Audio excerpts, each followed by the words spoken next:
The hospital's entire computer system crashed at 3:47 a.m., taking with it every patient record, medication schedule, and life support monitoring system.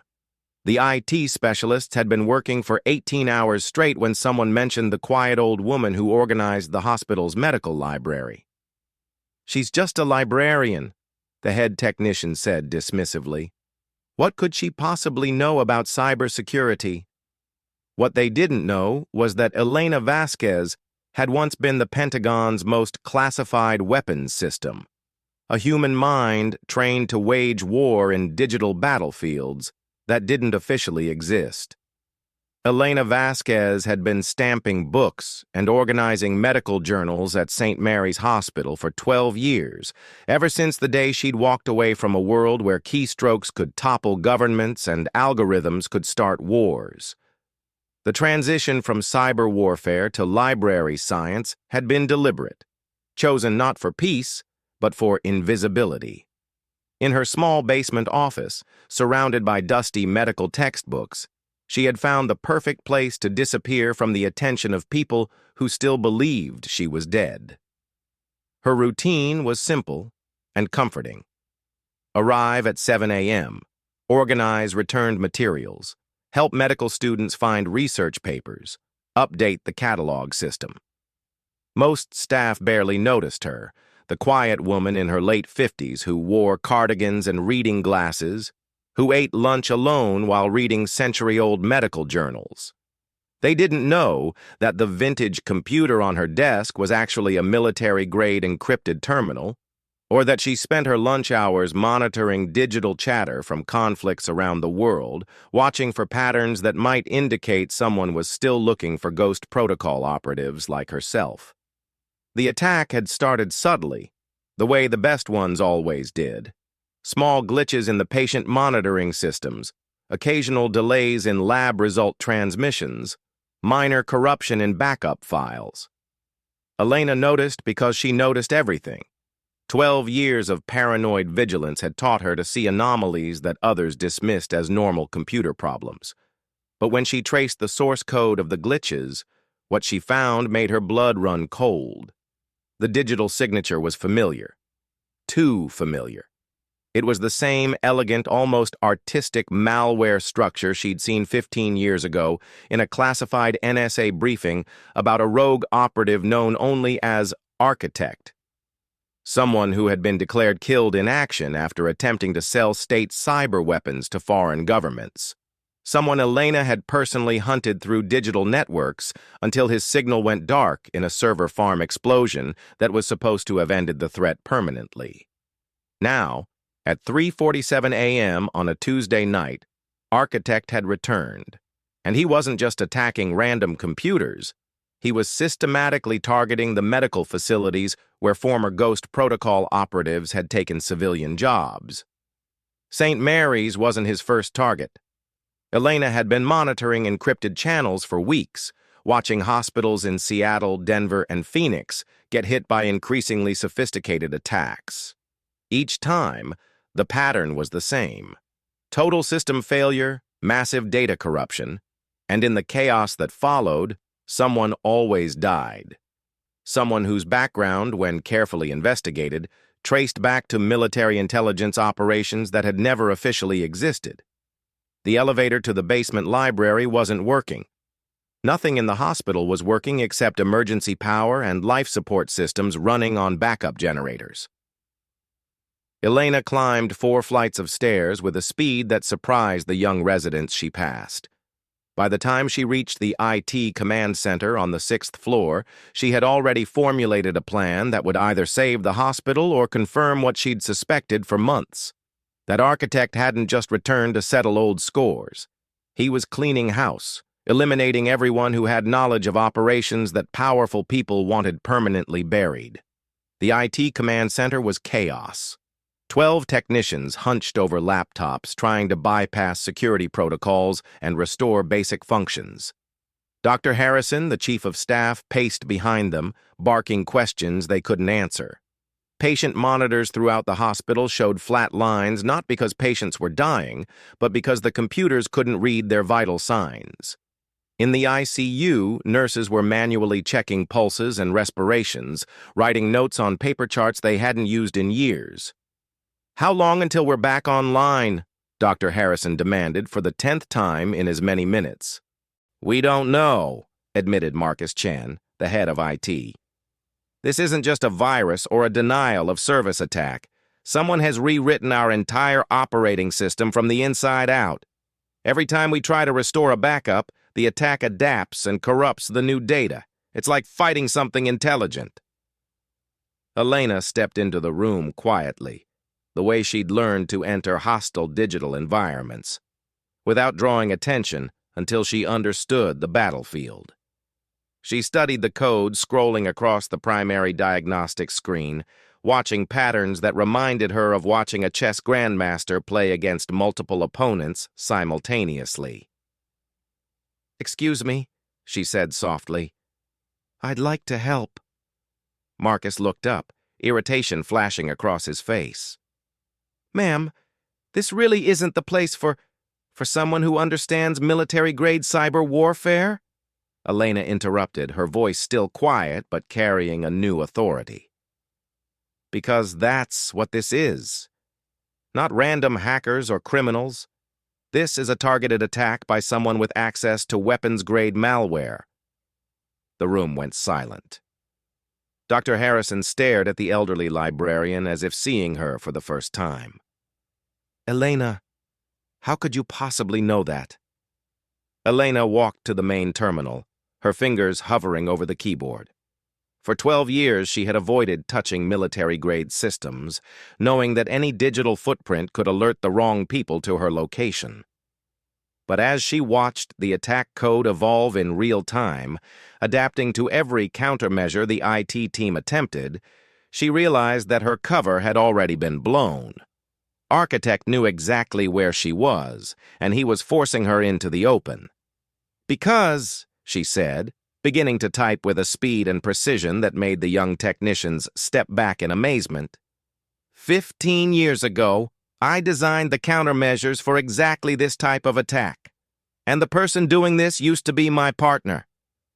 Her fingers flew across the keyboard, entering command sequences that bypassed the hospital's consumer-grade security and accessed protocols that shouldn't have existed on civilian networks.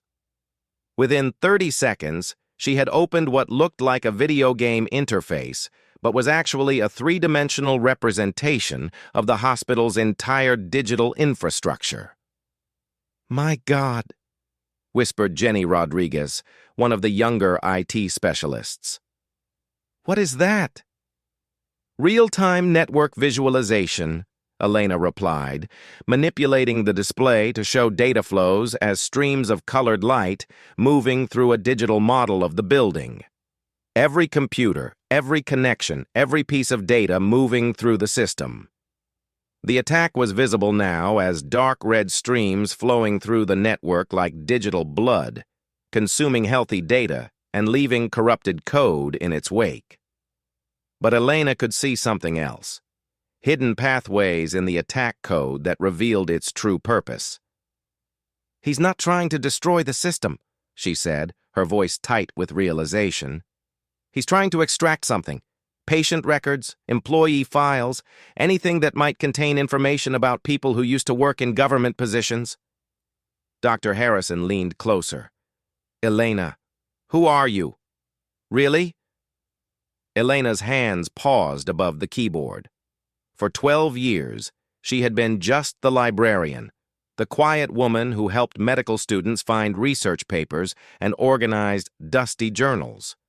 In 30 seconds, she could restore the hospital's systems and save lives. But doing so would require accessing digital weapons that would instantly alert every intelligence agency in the world to her location. The peaceful life she'd built would be over, and the hunter would become the hunted again. She looked around the room at faces filled with confusion and growing hope. Young technicians who had no idea they were watching a ghost come back to life. Doctors who needed their computers to save patients. Nurses who were struggling to monitor critical cases with equipment that belonged in a museum. 12 years ago, I was Major Elena Vasquez, U.S. Army Cyber Command, she said, her voice carrying across the silent room. My specialty was hunting people who used computer networks as weapons against civilian targets. I was declared killed in action because it was safer for everyone if certain people believed I was dead. She turned back to the keyboard, her decision made. But sometimes, the dead have to fight one more war. The next 10 minutes were unlike anything the hospital staff had ever witnessed. Elena's hands moved across multiple keyboards with mechanical precision, her eyes tracking dozens of data streams simultaneously. She spoke in rapid bursts, directing technicians to implement countermeasures they'd never heard of, guiding them through procedures that seemed more like magic than technology. Activate Firewall Protocol 77 Alpha, she said, her voice now carrying the unmistakable authority of someone accustomed to command. Jenny, I need you to isolate the ICU network and run it through the backup router. Marcus, start copying patient vitals to the standalone system. We're going to lose main monitoring in 30 seconds. The attack escalated as Architect realized he was facing genuine opposition. Malware that had been probing gently now struck with vicious intensity, trying to corrupt critical life support systems before they could be protected. Elena's defenses held, but barely. He's adapting faster than I expected, she muttered, sweat beading on her forehead. Marcus, how many patients do we have on life support? 43 in ICU, another 37 in step-down units. Elena's jaw tightened. Architect wasn't just trying to steal data anymore. He was trying to cause maximum casualties, knowing that Elena would have to choose between protecting the hospital and maintaining her cover. It was the same kind of psychological warfare they'd used against targets 15 years ago, and she recognized the cruel intelligence behind it. All right, she said, opening what looked like a chat window on her screen. If he wants to talk, let's talk. She typed a single message. Hello, David. Miss me? The response came immediately. Elena, I was wondering when you'd surface. Took you long enough? The room watched in fascination as their quiet librarian engaged in what looked like a casual conversation with the person who was attacking their hospital. You always were dramatic, David. Attacking hospitals? That's beneath even you. Is it? I seem to remember a certain operation in Damascus where you didn't worry too much about civilian casualties. Elena's face hardened. That was different. Those were military targets. Were they? Or were they just people who knew too much about operations that embarrassed the wrong politicians? Dr. Harrison leaned over Elena's shoulder. Elena, who is this person? David Kellerman, former NSA cyber warfare specialist. My partner for 3 years until he decided that selling American secrets to the highest bidder was more profitable than serving his country. And you hunted him down? I hunted him down, Elena confirmed, typing rapidly as she spoke. Followed him through servers in 12 countries until I cornered him in a data center in Bucharest. The explosion that supposedly killed him also took out half a city block. On screen, another message appeared. That explosion nearly killed me, Elena. Spent 2 years in a hospital, another 3 learning to walk again. But it gave me time to think about all the operations we ran, all the secrets we kept. Do you know how much certain governments would pay for Ghost Protocol files? Elena's fingers stilled. Ghost Protocol files contained operational details about cyber attacks against civilian infrastructure, records of digital weapons tests, names and locations of every operative who had participated in illegal surveillance programs. In the wrong hands, they could start wars or topple governments. The files were destroyed, she typed. Some of them, but not the ones I copied before our last mission. Not the insurance policy I kept in case the government decided operatives like us knew too much. Elena felt the weight of 12 years of careful hiding collapse around her. "What do you want, David?" "I want the access codes you carried out of Ghost Protocol, the ones that can authenticate my copies and prove they're genuine. With those codes, I can retire very comfortably. Without them, I'm just another hacker with unverifiable data." Elena stared at the screen, understanding the trap completely. David wasn't just attacking random hospitals. He was systematically hunting former Ghost Protocol operatives, using civilian casualties as leverage to force them into the open. Once they revealed themselves to save innocent lives, he would extract the authentication codes that would make his stolen data valuable to foreign intelligence services. "And if I refuse?" "Take a look at the ICU, Elena. I've identified 17 patients whose life support systems are connected to the main network. In 5 minutes, I'm going to send a pulse that will overload every circuit in those devices. Unless, of course, you'd prefer to give me what I want." Elena looked around the room at faces that had grown to trust her over 12 years. Dr. Harrison, who had always appreciated her careful research assistance. Marcus, who had often asked her advice about organizing digital medical records. Jenny, who was young enough to be her daughter and bright enough to become a real cybersecurity expert with proper training. She realized that for the first time since leaving the military, she was fighting for people she actually cared about rather than abstract national security interests. "All right, David, you win, but I need proof that you'll restore the hospital systems completely once I give you the codes." "Always so careful, Elena. That's what made you such a good partner. Check your patient monitoring system." Elena's screen flickered, and suddenly the ICU monitors throughout the hospital came back online. Heart rates, blood pressure, oxygen saturation levels, all displaying normally. But Elena could see in the code that David had only restored partial functionality. The life support systems themselves were still vulnerable. "The codes, Elena." Elena's hands hovered over the keyboard. The authentication codes David wanted weren't just numbers. They were the digital keys that could verify the authenticity of some of the most sensitive intelligence documents ever created. Giving them to him wouldn't just compromise national security. It would put every former Ghost Protocol operative at risk and potentially destabilize international relations for decades. But in the ICU upstairs, 17 people were depending on machines that David could destroy with a keystroke. "Elena," Dr. Harrison said quietly, "whatever these codes are, we'll understand if you need to." "No," Elena said, her voice firm. "There's another way." She opened a new interface on her computer, one that she hadn't accessed in 12 years. Military-grade intrusion software that could trace any network connection back to its source, no matter how many proxy servers or encrypted relays it passed through. "What are you doing?" Marcus asked.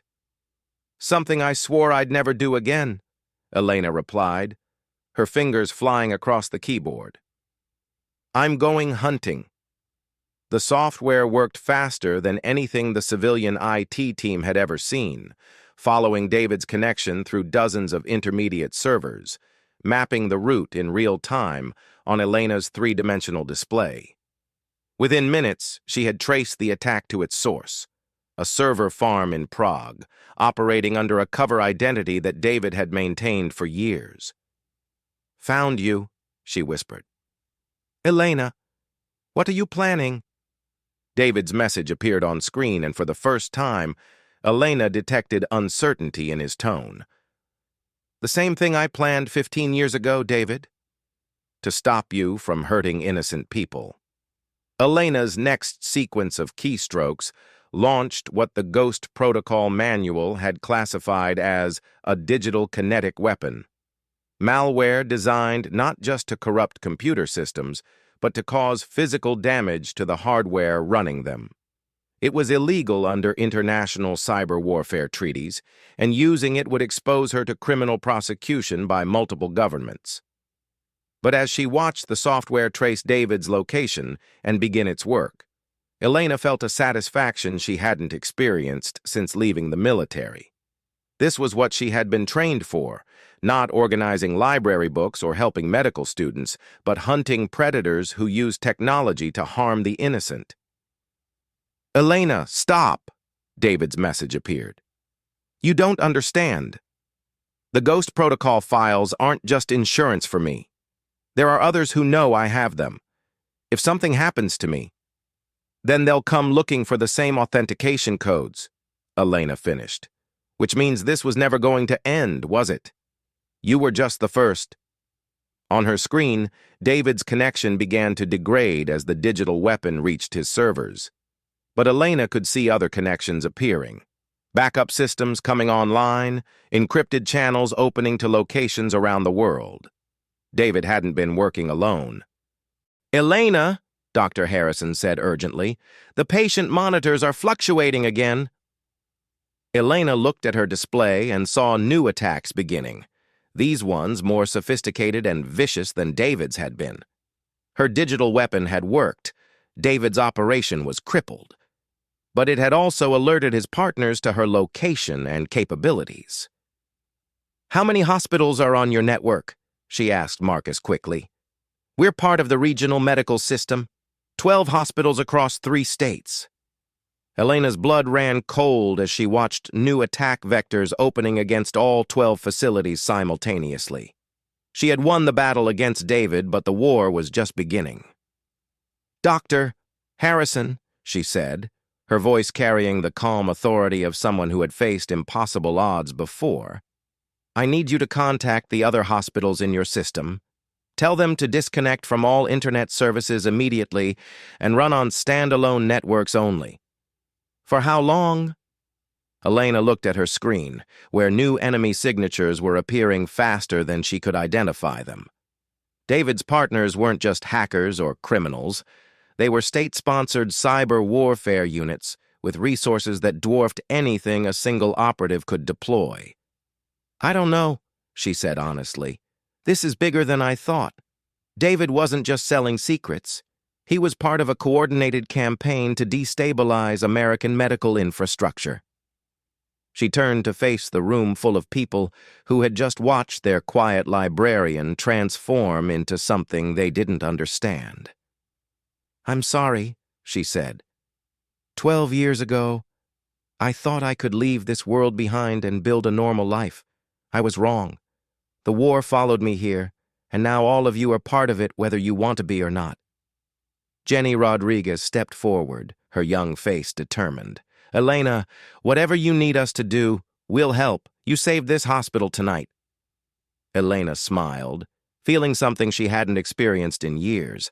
The support of people who trusted her not because of her rank or security clearance, but because of who she had chosen to become. "Then we're going to learn to fight a different kind of war," she said. "One where librarians and IT technicians and doctors work together to protect what matters most." As dawn broke over St. Mary's Hospital, Elena Vasquez began planning the defense of something she hadn't known she possessed until she was forced to protect it. A home worth fighting for, and people worth the risk of stepping back into the shadows she thought she'd left behind forever. The quiet librarian's war had begun, but this time, she wouldn't be fighting alone. Outside the windows, the city was waking up to another normal day, unaware that in a basement library and a 6th-floor IT center, the future of civilian infrastructure was being decided by a woman who had spent 12 years hiding behind reading glasses and cardigans, waiting for the day when her skills would be needed to protect the innocent instead of serving the powerful. That day had finally come. The war was far from over, but Elena Vasquez was no longer running from who she had been. She was becoming who she was meant to be, a guardian in the digital age, fighting battles that most people would never know were being waged on their behalf. Some wars end with treaties and parades. Others end with a librarian sitting at a computer terminal, watching for threats in the electronic shadows, knowing that the price of peace is eternal vigilance against those who would use technology to harm the helpless. The library was quiet again, but Elena Vasquez was no longer invisible. She was exactly where she needed to be, doing exactly what she had been born to do, protecting people who trusted her to keep them safe.